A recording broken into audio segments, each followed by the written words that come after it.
Defense Secretary John Healey was left red-faced as Susanna Reid called him out on Good Morning Britain.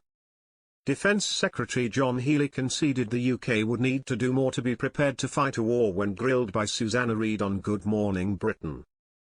He was speaking to the ITV presenter, 54, from her outdoor location in Westminster where she was covering the V-Day memorial celebrations.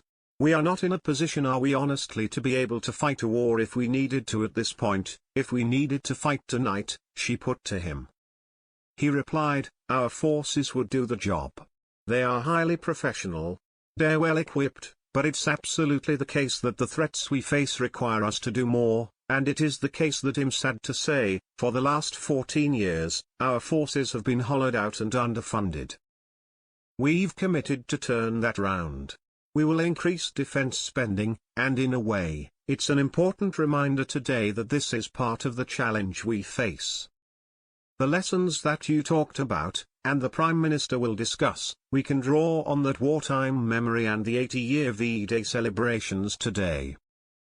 We are about trying to restore the peace in Ukraine, settle the war we have in Europe again," he said.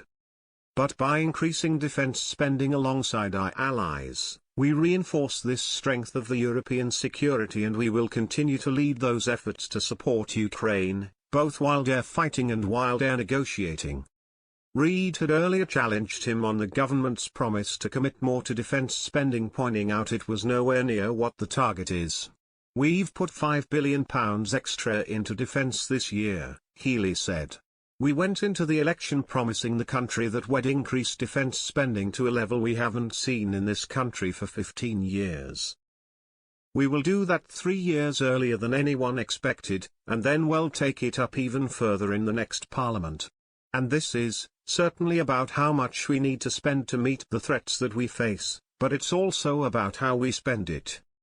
The Prime Minister today will also be speaking at a defence conference, and he'll be saying, "Look, our defence spending is about reinforcing our defence and our national security, but we'll measure its success also in the British jobs and British firms that it supports for the future too," he said.